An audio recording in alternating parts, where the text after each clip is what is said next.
बेगमगंज में राष्ट्रीय यादव शक्ति संगठन ने की बैठक। राजा भैया यादव को बनाया गया संगठन का युवा प्रदेश अध्यक्ष। कार्यकर्ताओं ने राजा भैया को दी शुभकामनाएं।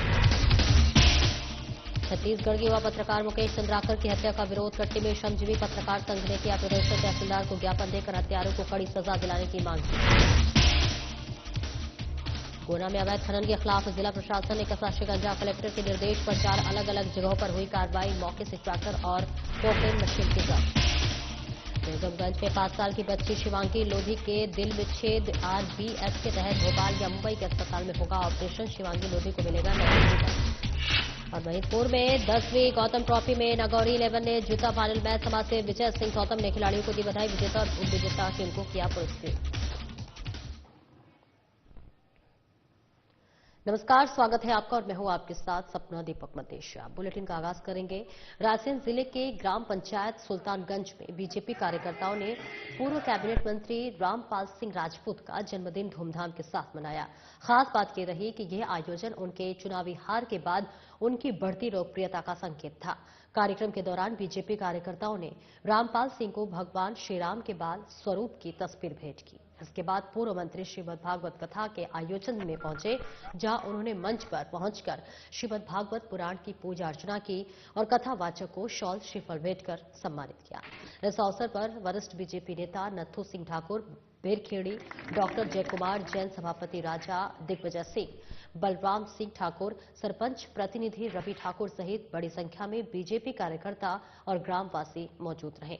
आपको बता दें, सिलवानी विधानसभा से पिछली बार रामपाल सिंह राजपूत चुनाव हार गए थे। इसके बावजूद भी क्षेत्र में उनकी लोकप्रियता बढ़ती ही जा रही है। इस आयोजन ने उनके प्रति लोगों के प्यार और समर्थन को एक बार फिर से जाहिर किया है। सुल्तानगंज की पूरी टीम, यहाँ के जनप्रतिनिधिगण, जिला पंचायत की टीम, पंचायत सभी हमारे पदाधिकारी सब एकत्रित हुए हैं और सबको नए वर्ष की शुभकामनाएं आज दी हैं और विकास के संकल्प का लिया है कि क्षेत्र के विकास के लिए हम लोग गांव-गांव में जो योजनाएं चल रही माननीय मुख्यमंत्री जी के निर्देश पे गांव-गांव में शिविरों का आयोजन हो रहा है, वहां भी जाएं, समस्याओं का निराकरण करें।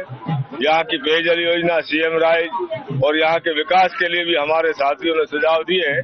उन्हें हम लोग प्राथमिकता के साथ माननीय मुख्यमंत्री जी मोहन यादव जी, माननीय प्रधानमंत्री जी, माननीय कृषि मंत्री जी, प्रभारी मंत्री जी को आग्रह करके और यहाँ के विकास को और तेज गति से आगे बढ़ाएंगे, ये संकल्प आज लिया है। और राष्ट्रीय यादव शक्ति संगठन की महत्वपूर्ण बैठक इंदौर में संपन्न हुई। इस बैठक में रायसेन जिले के ऊर्जावान जिला अध्यक्ष राजा भैया यादव को संगठन का युवा प्रदेश अध्यक्ष नियुक्त किया गया। राष्ट्रीय अध्यक्ष राजकुमार यादव ने राजा भैया के पिछले 5 साल के कार्यकाल की तारीफ की और कहा कि प्रदेश स्तर पर भी संगठन को नई ऊंचाइयों तक ले जाएंगी। राजा भैया को प्रदेश की कमान सौंपते हुए राजकुमार यादव समेत बैठक में मौजूद कार्यकर्ताओं ने उनके उज्जवल भविष्य की कामना की। इस मौके पर संगठन के कई वरिष्ठ नेता और कार्यकर्ता मौजूद रहे। राष्ट्रीय अध्यक्ष ने बताया कि नियुक्ति राष्ट्रीय यादव शक्ति संगठन के लिए एक महत्वपूर्ण कदम है, जो प्रदेश में संगठन की मजबूती को बढ़ावा देगी।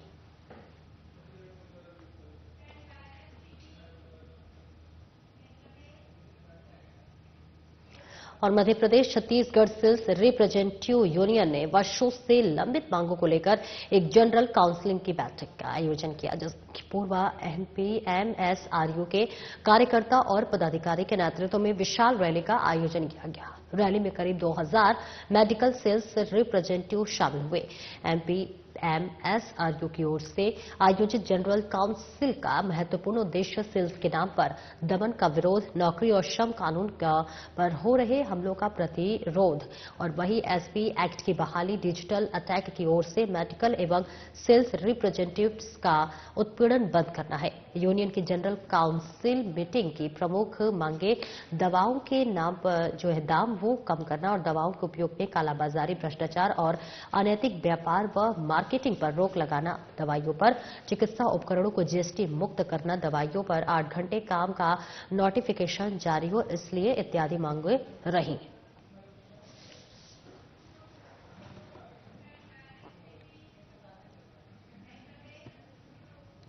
और छत्तीसगढ़ के युवा पत्रकार मुकेश चंद्राकर की हत्या के विरोध में मध्य प्रदेश श्रमजीवी पत्रकार संघ जिला इकाई कटनी की ओर से अनुविभागीय कार्यालय में विरोध प्रदर्शन किया गया और कटनी तहसीलदार को महासचिव राज्यपाल के नाम ज्ञापन सौंपा गया। ज्ञापन के माध्यम से पत्रकार सुरक्षा कानून लागू करने, हत्या के आरोपियों को फांसी की सजा दिए जाने और पीड़ित परिवार को 1 करोड़ रुपए की सहायता राशि प्रदान किए जाने की मांग की गई। संघ के जिला अध्यक्ष ने कहा कि पत्रकार मुकेश चंद्राकर को सच को सामने लाने की कीमत अपनी जान देकर चुकानी पड़ी है। और आपको बता दें कि मुकेश चंद्राकर ने भूमाफिया के खिलाफ मुहिम छेड़ रखी थी। पत्रकारों ने पत्रकार सुरक्षा कानून जल्द से जल्द लागू करने की मांग की है।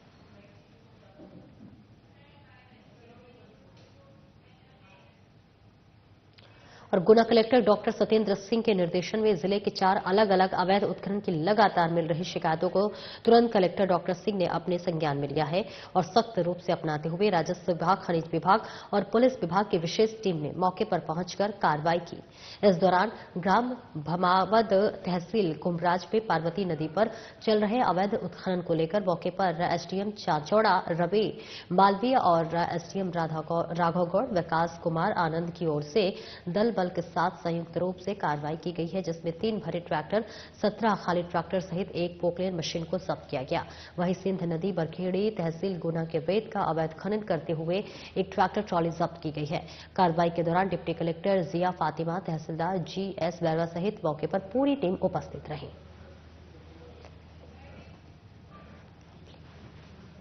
तस्वीरें आपको दिखा रहे हैं जहां पर गुना कलेक्टर डॉक्टर सत्येंद्र सिंह के निर्देशन में जिले के 4 अलग अलग अवैध उत्खनन की लगातार शिकायतें मिल रही थी, जिस पर अब कलेक्टर ने जो है तुरंत संज्ञान में लिया है और सख्त रुख अपनाते हुए राजस्व विभाग, खनिज विभाग और पुलिस विभाग की विशेष टीम ने मौके पर पहुंचकर कार्रवाई की है। और इस दौरान आपको बता दें कि ग्राम भमावद तहसील कुंभराज पे पार्वती नदी पर चल रहे अवैध उत्खनन को लेकर मौके पर एसडीएम चांचौड़ा रवि मालवीय और एसडीएम राघवगढ़ विकास कुमार आनंद की ओर से दलबल के साथ संयुक्त रूप से यह कार्रवाई की गई है। तस्वीरें भी आपको दिखा रहे हैं जिसमें 3 भरे ट्रैक्टर, 17 खाली ट्रैक्टर सहित 1 पोकलेन मशीन को जब्त किया गया है। वहीं सिंध नदी में बरखेड़ी तहसील गुना के रेत का अवैध उत्खनन करते हुए जो है ट्रैक्टर ट्रॉली भी जब्त की गई है। कार्रवाई की गई है, बड़ी कार्रवाई बताई जा रही है, जहां कार्रवाई के दौरान डिप्टी कलेक्टर जिया फातिमा, तहसीलदार जीएस बैरवा सहित मौके पर पूरी टीम की उपस्थिति रही है।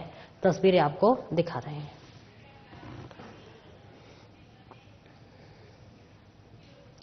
मुख्यमंत्री हो या फिर जिला प्रशासन, अवैध कॉलोनी पर सख्ती से कार्रवाई करने की बात महज एक दिखावा ही लगती है, क्योंकि इंदौर जिले की देपालपुर तहसील की ग्राम पंचायत काली बिल्लौद इसका जीवित उदाहरण है।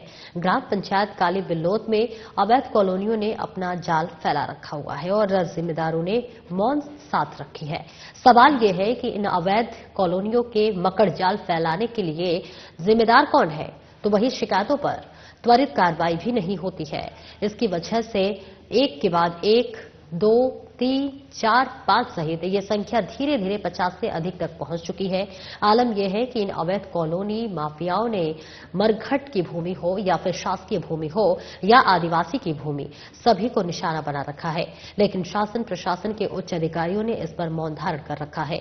वहीं शासकीय भूमि पर अवैध जो है अतिक्रमण की शिकायत मिलने के बाद बेटमा तहसीलदार जगदीश रंधावा ने पटवारी के साथ भूमि का मौका मुआयना निरीक्षण किया है। शासकीय भूमि का सीमांकन और जल्द ही अतिक्रमण हटाने की कार्रवाई करने की तहसीलदार जगदीश रंधावा की ओर से बात कही गई है।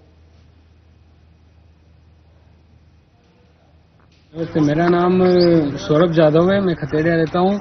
ये जो प्लाट है जो कटे इस कॉलोनी में, ये हमें पता नहीं था, ये जो सरकारी जमीन है, तो हमें ये प्लाट यहाँ पे दे दिए उनने के मतलब बेच दिए कि ये बढ़िया कॉलोनी है और ऐसा वैसा, और इसके बारे में बिल्कुल नहीं बताया कि सरकारी है या कुछ भी नहीं है मतलब। और ये प्लाट ऐसे ही काट के दे दिया, हम धोखे में आ गए। मतलब हमको तो बोला था उन्होंने रजिस्ट्री कर को देंगे, रजिस्ट्री भी करवा दी हमारी, रजिस्ट्री भी हो गई, सब हो गया। किसने बेचा आपको प्लाट? ये हमें अशोक चौधरी और तेजू जाट द्वारा हमने लिया ये प्लाट। अशोक चौधरी, हाँ, और रजिस्ट्री करी बबलू चौधरी ने रजिस्ट्री करी, और अशोक चौधरी और धर्मेंद्र अशोक चौधरी। काफी चीज की समस्या है, लगातार कॉलोनी में चोरियां हो रही है और अवैध कॉलोनी वालों ने आप देख ही रहो कि सारी चारों साइड से दीवार तोड़ दी है। लोगों ने अवैध कॉलोनियों में प्लाट महंगे लिए हैं और अवैध कॉलोनियों वाले जो बाउंड्री वाल कॉलोनी की तोड़ के और चारों साइड से नए लोग आके और बस जाते हैं। कोई झुग्गी झोपड़ी बना लेता, कोई कुछ भी बना के रात में चोरी चामारी करके 1-2 महीने रहते और भाग जाते हैं। फिर पूरे दिन में और शाम को अवैध कॉलोनियों में जो अभी काम नहीं चल रहा उन कॉलोनियों में कुल मिला के नशाखोरी का गांजा शराब और ये सब बैठ के पीना और रात में दिन में रेकी करते हैं सभी कॉलोनियों में घूम के। और सबसे बड़ी समस्या ये कि हमारी कॉलोनी का एक ही गेट था, अब कॉलोनी के चारों साइड से रास्ता हो गया है और पीछे गांव है, पूरा कंपनी का एरिया है और लगातार 8 दिन से सलंग 5 चोरियां हो चुकी है कॉलोनी में। अभी हमारी ग्राम पंचायत में अवैध कॉलोनी वालों ने एक हमारी शासकीय भूमि है ये ग्राम पंचायत की, जिसके अंदर कॉलोनी काट दी गई और मकान भी बन गया, कुर्सी हाइट भी हो चुकी है यहाँ पे। और हमने इसकी शिकायत 6 महीने पहले कर दी थी तहसीलदार साहब को, एसडीएम साहब को। उसके बाद उन्होंने बोला था हम सीमांकन करवाने के लिए पटवारी साहब को पहुंचाते हैं। उस टाइम पटवारी साहब आए नहीं है। अभी भी मैंने पटवारी साहब को फोन लगाया है, तहसीलदार साहब से मेरी बात हुई है, उन्होंने बोला पटवारी साहब को हम दिखवाते हैं। यहाँ अवैध कॉलोनी में करीब 4 से 5 प्लॉट काट दिए गए हैं और शासकीय भूमि अभी जब हमने काम रुकवाया यहाँ पे आके तो वो बोल रहे हैं हमारे पास रजिस्ट्री है। तो क्या शासकीय भूमि की रजिस्ट्री कर दी उन्होंने? के साथ आदमियों का निरीक्षण किया है। कुछ सरकारी जमीन पे मकान बनने की शिकायत आई है। मैंने पटवारी को 3 दिवस में रिपोर्ट सीमांकन करके प्रस्तुत करने का बोला है। जैसे ही सीमांकन रिपोर्ट आ जाएगी उसमें स्पष्ट आ जाएगा कितने एरिया में अतिक्रमण है। जैसे ही उसके बाद तुरंत नोटिस जारी करके उसमें वैधानिक कार्रवाई। और आगरमालवा जिला मुख्यालय से बजरंग दल हिंदू संगठन की ओर से एक भव्य शोभा यात्रा नगर के निकाली गई है। ये शोभा यात्रा छावनी झंडा चौक से प्रारंभ होकर नगर के प्रमुख मार्गों से निकाली गई है। शोभा यात्रा में जिले भर से आए बजरंग दल के कार्यकर्ता अपने हाथों में भगवा ध्वज लेकर लिए जय श्री राम देश का बल बजरंग दल के गगनभेदी उद्घोष करते चल रहे हैं। बता दें शोभा यात्रा का हिंदू संगठनों की ओर से जगह जगह पुष्प वर्षा कर भव्य स्वागत किया गया। शौर्य यात्रा के दौरान पूरे नगर में सुरक्षा की दृष्टि से थाना प्रभारी अनिल मालवीय के नेतृत्व में पुलिस की चाक चौबंद व्यवस्था थी।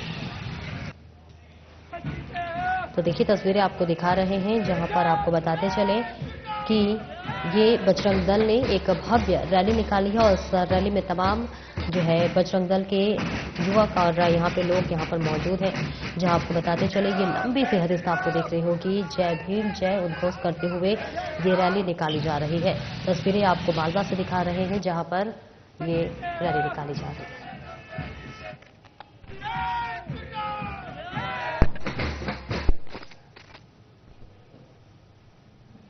रायसेन जिले के बेगमगंज में एक 5 साल की बच्ची शिवांगी लोधी के दिल में छेद होने का पता चला है।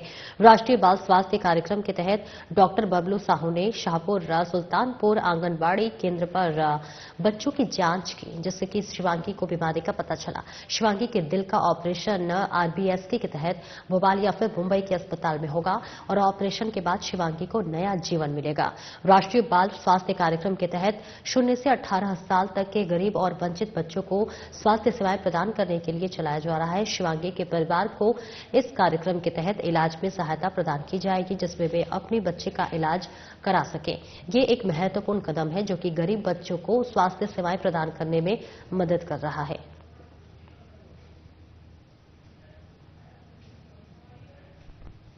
आज दिनांक 3/1/2025 को शाहपुर सुल्तानपुर की आंगनबाड़ी में सभी बच्चों का स्वास्थ्य परीक्षण किया गया, जिसमें एक बच्ची शिवांगी लोधी जिसके दिल में छेद पाया गया है। इस बच्ची को रायसेन जिला अस्पताल रेफर किया गया। इसके बाद इसे भोपाल रेफर किया जाएगा ऑपरेशन के लिए और बाकी सभी बच्चे स्वस्थ पाए गए हैं। हम आरबीएस के राष्ट्रीय बाल स्वास्थ्य कार्यक्रम के थ्रू आते हैं। ये प्रोग्राम दिल्ली से चलता है और इसमें बर्थ डिफेक्ट के बच्चे चिन्हित किए जाते हैं। ये प्रोग्राम 4D पे होता है, defected birth, deficiency disease, developmental delay, और इन सभी बच्चों को स्वास्थ्य लाभ प्रदान किया जाता है। तो इसमें कोई इलाज का खर्चा वगैरह लगता है क्या? इसका खर्चा सब सरकार उठाती है राष्ट्रीय स्वास्थ्य कार्यक्रम के द्वारा। आरबीएस के राष्ट्रीय बाल स्वास्थ्य कार्यक्रम एंड आयुष्मान के द्वारा सभी बच्चों की सर्जरी निःशुल्क की जाती है। और छिंदवाड़ा में परासिया रोड स्थित निजी लॉन में 2025 खेल महोत्सव आयोजन को लेकर एक महत्वपूर्ण बैठक का आयोजन किया गया। इस बैठक में जिले के सभी शिक्षक, शिक्षा विभाग के अधिकारी, खेल अधिकारी और राजनीति के वरिष्ठ पदाधिकारी मौजूद रहे। इस बैठक में सांसद विवेक बंटी साहू ने 12 जनवरी से शुरू होने वाले खेल महोत्सव के बारे में जानकारी दी। इसमें भाग लेने और बच्चों का उत्साह बढ़ाने की बात कही। वहीं सांसद ने कहा कि ये प्रतियोगिता छिंदवाड़ा जिले के खिलाड़ियों को उच्च स्तर पर ले जाने की एक छोटी सी पहल है, जिससे कि खिलाड़ियों का उत्साह बढ़ेगा। वहीं उन्हें इस खेल महोत्सव के माध्यम से अंतर्राष्ट्रीय स्तर की पहचान भी मिल सकती है। अगर खिलाड़ी की पूरी लगन और मेहनत से अपने खेल का प्रदर्शन करेंगे तो उनकी मेहनत और उनका सपना अंतर्राष्ट्रीय स्तर पर जाकर साकार हो सकता है। जिले के बच्चों को खेल में एक प्लेटफॉर्म मिले, उनके अंदर जो प्रतिभाएं हैं उन प्रतिभाओं को निखारने का अवसर मिले, इस मंशानुसार सांसद खेल महाकुंभ का आयोजन किया जा रहा है। और इसमें हमारा प्रयास है कि जिले का एक एक बच्चा, एक एक विद्यार्थी इन खेल प्रतियोगिता में भाग ले। इसको लेकर के आज हमने पूरे जिले के हर स्कूल के खेल अधिकारियों से चर्चा करी है और यह प्रयास किया जा रहा है कि जो बच्चों के अंदर प्रतिभाएं छिपी रहती है और कहीं ना कहीं वो दब जाती हैं या उनको अवसर नहीं मिलते हैं कि वो खेलने में आगे बढ़ सके, लेकिन यह एक प्रयास किया जा रहा है। जैसे पिछले समय हम लोगों ने इतिहास रचा, हमारे देश के यशस्वी प्रधानमंत्री नरेंद्र मोदी जी के जन्मदिन से अटल जी की जन्म जयंती तक 100 स्वास्थ्य शिविर लगाए, तो इसमें भी हम लोग प्रयास करेंगे कि हर एक स्कूल का एक एक बच्चा इन खेल प्रतियोगिताओं में भाग ले और उन्हें प्लेटफॉर्म मिले, उन्हें अवसर मिले कि हम इनको अच्छे से सिखा सकें। हमारे विवेकानंद जी की जयंती 12 तारीख, जिस दिन युवा दिवस के रूप में भी हम लोग पहचानते हैं। और पिछले वर्ष ग्वालियर में आयोजित हुई प्रथम Madhya Pradesh league cricket tournament की सफलता के बाद आयोजन को और व्यापक बनाने और जिला स्तर पर प्रतिभाशाली खिलाड़ियों को प्रोत्साहित करने के उद्देश्य से अब उदयमान क्रिकेट खिलाड़ियों को प्रतियोगिता में खेलने के लिए ट्रायल गुना में ही देना होगा। इसी क्रम में रविवार को प्रेस वार्ता आयोजित की गई और जिससे संबोधित करते हुए युवा गुना क्रिकेट एसोसिएशन के अध्यक्ष और पूर्व मंत्री महेंद्र सिंह सिसोदिया ने बताया कि ग्वालियर डिवीजन क्रिकेट एसोसिएशन के उपाध्यक्ष और एमपीएल के चेयरमैन ने युवराज का महानारविमन सिंधिया के प्रयासों के पहली बार गुना की युवा खिलाड़ियों के टूर्नामेंट में चयन के लिए ट्रायल के लिए गुना में ही मौका मिल रहा है, जिसका उद्देश्य युवा खिलाड़ियों की सहूलियत के मद्देनजर एमपीएल की टीम ग्वालियर चीता ने 12 जनवरी को ट्रायल आयोजित करने जा रही है। ग्वालियर चीता टीम के एडवाइजर बाबा ने बताया है कि गुना में गुना सहित अशोकनगर और शिवपुरी के खिलाड़ियों का ट्रायल होगा, जिसमें 24 खिलाड़ियों को चयनित किया जाएगा, जिन्हें ग्वालियर में खेलने का मौका मिलेगा।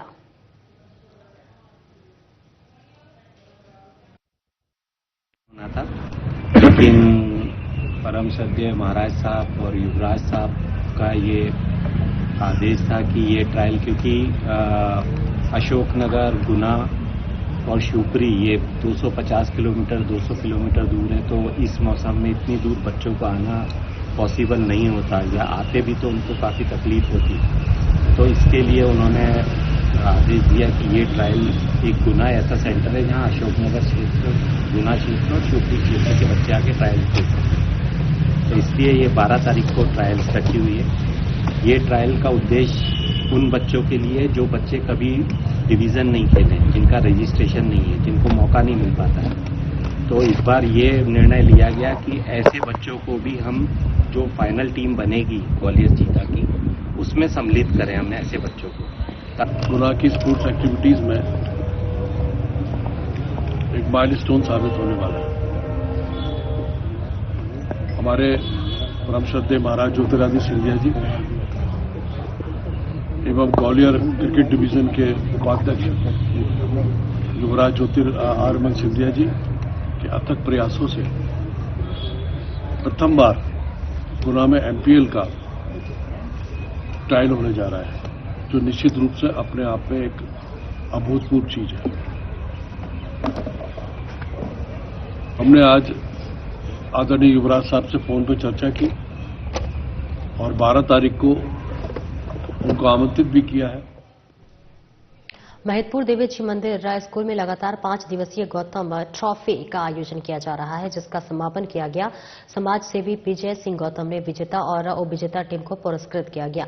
5 दिवसीय क्रिकेट टूर्नामेंट में नगर सहित आसपास की लगभग 30 धुरंधर टीमों ने अपनी कला का प्रदर्शन किया और फाइनल मैच की ओर से बढ़ते गए। फाइनल मैच में समाजसेवी विजय सिंह गौतम पहुंचे और खिलाड़ियों का उत्साहवर्धन किया। टूर्नामेंट आयोजक और खिलाड़ियों ने समाजसेवी विजय सिंह का पुष्पमाला पहनाकर स्वागत किया। गौतम ने दोनों टीमों से लाइनअप परिचय किया और जीत की बधाई दी। साथ ही टॉस करवाकर टीमों को मैच शुरू करने का कहा। क्रिकेट पिच पर गौतम ने दो हाथ भी आजमाए। वहीं फाइनल मैच के लिए विजय सिंह गौतम के समर्थक और कार्यकर्ताओं ने मैच का आनंद लिया और विजेता टीम और उपविजेता टीम को नगद पुरस्कार के साथ ट्रॉफी देकर पुरस्कृत किया। पहले तो मैं बधाई देना चाहता हूं महिदपुर के उन बालकों को जिन लोगों ने 5 दिन तक लगातार यहां पे विभिन्न टीमों ने अपना प्रदर्शन किया है। आज आखिरी में यहां पिपलोन की टीम इरफान एमजी नागौरी 11 आज दोनों का कबले फाइनल मैच होने जा रहा है। मैं बधाई देना चाहता हूं दोनों टीमों को। पिपलोन भी हमारी मेहमान है और हमारी जो घरेलू टीम है, हमारी जो नागौरी टीम है नागौरी 11 आज उसने आखिरी मैच जीता है। मैं प्रभु से प्रार्थना करता हूं और ये कोशिश करें सभी खेल भावना से लड़ें, खेल भावना से खेलें। क्रिकेट के जो बच्चे बहुत ज्यादा उत्सुक होते हैं, छोटे छोटे बच्चे, अभी मैं 12 से 15 साल के बच्चों का भी मैच कराने जा रहा हूं महिदपुर में, कि जहां पे ये छोटे बच्चे भी इनको प्रत्येक को एक मोहल्ले में एक किट, एक उनको पूरा बैट बॉल से लेके पूरा जो स्टंप वगैरह होते हैं सब मेरी तरफ से दूंगा। मंगोलिया ओलंपिक खेलों के अंतर्गत 4 जनवरी को सभी ओलंपिक खेलों का फाइनल खेला गया, जिसमें सभी विद्यालयों के छात्र छात्राओं ने खेलों में दमखम दिखाया। बता दें वही क्रिकेट खेल का कॉन्वेंट, कबड्डी खेल बालिका उच्चतर माध्यमिक विद्यालय, बालक वर्ग उत्कृष्ट विद्यालय ने जीत हासिल की। इन ओलंपिक खेलों के सभी विजेताओं को 12 जनवरी की स्वामी विवेकानंद जयंती पर जो है नगर परिषद मैदान में पुरस्कृत किया जाएगा। इस मौके पर मुकाबले विधायक राव ब्रजेंद्र सिंह यादव ने सभी खिलाड़ियों का उत्साहवर्धन करते हुए उज्जवल भविष्य की कामना करते हुए शुभकामनाएं दी। इस ओलंपिक खेलों के सफल आयोजन के लिए नगर परिषद मुकाबले अध्यक्ष नरेश ग्वाल, विधायक प्रतिनिधि नरेश ग्वाल ने सभी खिलाड़ी छात्र छात्राओं को शुभकामनाएं देते हुए सभी सहयोगियों का आभार व्यक्त किया।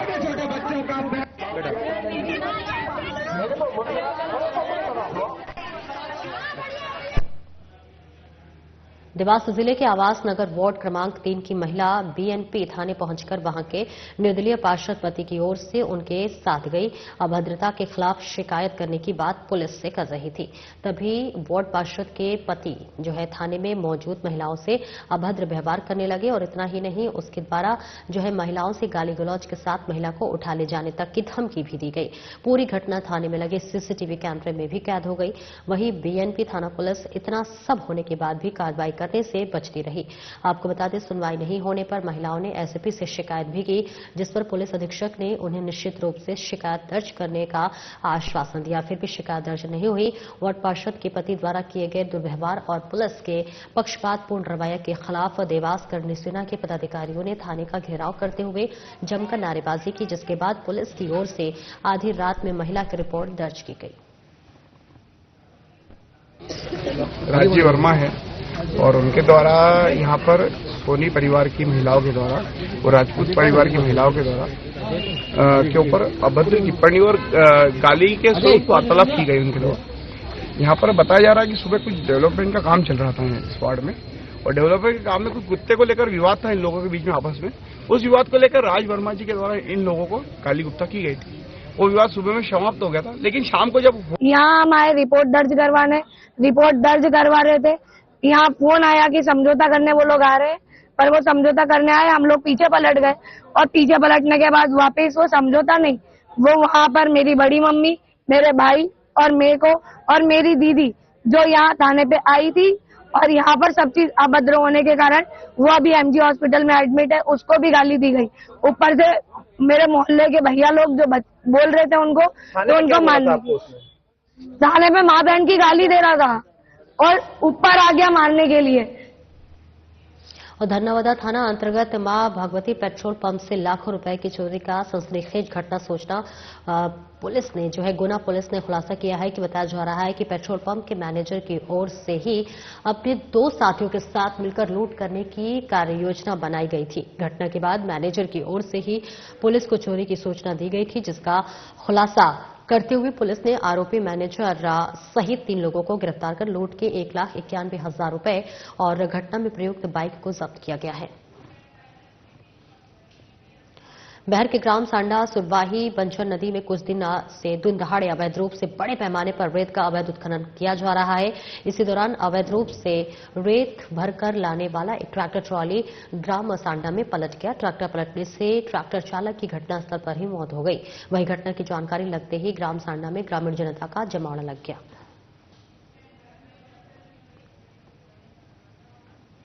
फिलहाल इस बुलेटिन में इतना ही। नमस्कार।